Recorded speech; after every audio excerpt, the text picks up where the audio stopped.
David, let's start with your pen name, Eddy Telviot. It's such a striking choice. How did you come up with it? My name is very common. There are literally 2 David Wilsons on my street alone. So much confusion, so we needed another plan. So Eddy Telviot was your solution? Yes, my friend John suggested an anagram of my children's names. So from Teddy and Violet, we got Eddy Telviot. They love it. That's brilliant. It also adds a sense of mystery, doesn't it? Like Eddy Telviot could easily be a character straight out of one of your own books. Intriguing, yet grounded. Yeah, that's a good way to put it. A bit of mystery, without being over the top. Speaking of mystery, your storytelling goes back quite a way, doesn't it? I read somewhere you started writing short stories at, 7? 8? Yeah, 7 or 8. I've always been drawn to stories, whether it's telling them, hearing them, making them up. Part of that comes from my dad. He used to talk about inventions that never saw the light of day, light bulbs that never burnt out, matches you could strike 100 times. Conversations like that really sparked my imagination. Wait, so were those real inventions or just ideas? Well, that's the thing. Sadly, I never found out. My dad passed away quite a while ago, so I never got around to asking him. But whether it was truth or a touch of storytelling on his end, those conversations planted a seed. And it made me wonder, what else is out there? What marvels could exist if only someone believed enough in them to create them? Wow. That sense of wonder echoes so much in your writing. Speaking of planting seeds, what about books and authors? What inspired you as a reader and writer? Well, as a kid, it was authors like Lloyd Alexander, David Eddings, Raymond Feist, and then later in life, Robin Hobb, Joe Abercrombie, Philip Pullman. You can't help but be inspired by their ability to create such expansive universes and really, really memorable characters. Yeah, I'm right with you there. Authors like Eddings and Feist have that talent for pulling you into these epic sagas. It makes me think of Harry Potter, The Hunger Games, even Percy Jackson. Your work seems to resonate with readers in that way. This expansive, character-driven adventure with layers upon layers. Wow, thanks. That's a huge compliment. To me, those kinds of stories aren't just entertaining, they're immersive. You really lose yourself in them, and it feels natural to want to create something similar and almost get up on that podium with those authors. So something that lets the reader not just step into, but really get wrapped up in a whole other world. And you've absolutely nailed that. Eddy Telviot might have started as a pseudonym, but it feels like a storyteller with that name was destined to exist. Speaking of worlds you've created, let's dive into the Stone Thieves. What really struck me was how this secret society, the Few, felt so vivid, like it could actually exist. How did you come up with that idea? Well, the idea came from a mix of things, really. Stories, legends, even some science fiction elements. My dad used to say that there were inventions that we'd never even know were around because they'd been hidden away. They were too advanced or too disruptive for their time. And that sparked the notion of a group like the Few, an order protecting knowledge, not just for selfish reasons, but for balance and for humanity's sake, really. And their enemy, Harbinger Robotics, such a stark contrast. Was it important to you to have that clash of ideals?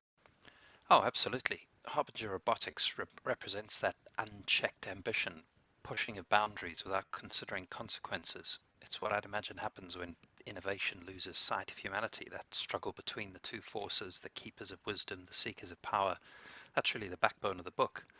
Could it be done versus should it be done? We explore those sorts of topics and issues. And it's ironically something very topical, everything going on with AI at the moment. It's fascinating how grounded the story feels, even with all its gadgets and pseudoscience. How did you make that balance work? Well, that was probably the most challenging part. I wanted the science and technology to feel plausible enough to readers that they could suspend disbelief. I studied genetics and biochemistry at university, and I also did a lot of research, so everything has a loose basis in fact. But there's a point at which you have to just stop reading and get writing. You have to try and trust your story. Edit, of course. A lot of over-explained bits didn't really survive the final cut. I love that. So even as a tech-savvy author, you had to wrestle with too much detail. Exactly that. Writing science fiction or fantasy, you learn very quickly that less is more. Readers want to understand the world, but they really don't need a manual. And I had to remind myself that the story comes first. These details serve it, not the other way around. I think I'm always very guilty of trying to show my working when it comes to things like this. And the story has such heart too. especially Sam's journey. I felt like his sense of loss and longing really pulled me in. How did you shape him as a protagonist? Well, Sam grew out of the idea of belonging, something many of us wrestle with, especially as teenagers. He's this boy who doesn't quite fit in anywhere, who's had great upheaval in his life, and then he's suddenly thrown into this amazing secret world. It's both overwhelming and incredibly validating for him, and it represents a place that he could have a fresh start and truly belong. So that tension sort of drives his growth throughout the story. And his friends, Joe, Veronique, Fedor, they add so much to the dynamic. Did their personalities come from people you know? Not directly, but I'd say they reflect pieces of me and pieces of people I've met along the way. Joe's very sharp, but he's got quite a reserved nature. Veronique's energy and knack for accents, Fedor's intensity, all of those felt organic as I wrote them. The characters just developed as we went along. But they're crucial counterbalances to Sam. They challenge him, but they also help him grow. It's such a rich world, darting from the Himalayas to the Amazon jungle. Was it fun crafting these locations? Oh, so much fun. Some of the locations are places I've always wanted to visit. Others were inspired by books or films that have just stuck with me. Writing them felt like traveling without a plane ticket. And visualizing these places as the context of the Few and the Harbingers just added another layer of excitement. And you were writing all this while juggling an IT business and family life. That's gotta be tough. It's challenging, let's put it that way. Writing isn't something you find time for, it's something you have to make time for. So early mornings, late nights, random breaks for work, it varies.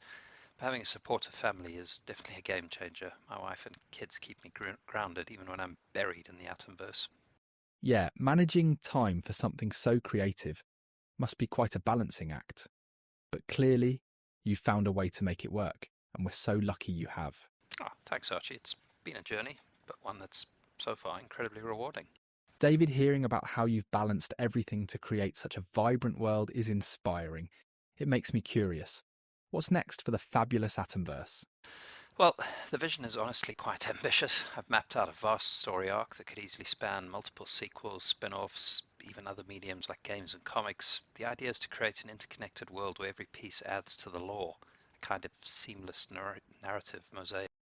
Wow, so we're looking at not just books, but a whole multimedia universe. Exactly. I like to think of it as a living, evolving world, a world that readers or viewers can truly escape into. It's not just about telling one story, it's about crafting an experience, but also an ecosystem that other people can come into and make their own mark. I love that collaborative idea of land and expand, that approach to world building. That's incredible. And from what I've seen, The Stone Thieves has already struck a chord with readers. Some have compared it to Harry Potter, The Hunger Games, even Percy Jackson. How does that feel? Well, it's humbling, it really is. I mean, those comparisons are incredibly flattering, but I also see them as a reminder of a responsibility I carry as a writer. If my work resonates with readers on that level, I mean, it's doing something right, and I need to honor that and trust by pushing myself to keep creating and improving. And the settings. I mean, Himalayan monasteries, South American jungles, New York City circuses. It's such a cinematic journey. No wonder people connect so deeply with it. Do you think about the visuals a lot when you write? Oh, always. I mean, I think how a scene would look, how it would sound, even how it would smell and feel. If I can see it vividly in my mind, there's a better chance the reader will too. And if readers feel immersed, as though they're almost there with Sam and the others, then I know I've done my job. It's working, trust me. Honestly, it makes me want to dive back into the book all over again. But I want to shift gears here for a moment. You've clearly found success in blending imagination and hard work. So what advice would you have for aspiring authors or even podcasters like me? Great question. I'd say first and foremost, know your audience, understand who you're speaking to or writing for, and shape your work around creating real genuine connections, no matter what their age. I want to feed people's imaginations. And secondly, persistence. It's a cliche, but it's true. There'll always be setbacks, doubts, moments when you feel like giving up. But if you love what you're doing, then that love will carry you through. I love that. Creating connections and staying persistent. Simple, but so essential. And I mean, clearly your persistence is paying off in spades. Any final thoughts for our listeners? Well, just this. If you have a story to tell, tell it. Don't worry about perfection or comparisons. Trust your voice, trust your imagination. Just let the story unfold. someone, somewhere, they're waiting to hear it. Beautifully said, David. And on that note, thank you so much for joining me today. This has been such an inspiring and insightful conversation. I can't wait to see where the Atomverse goes next. Thank you, Archie. It's been a pleasure. And that's all for today, folks. Keep dreaming, keep creating, and we'll see you next time on the Fabulous Atomverse podcast. Bye for now.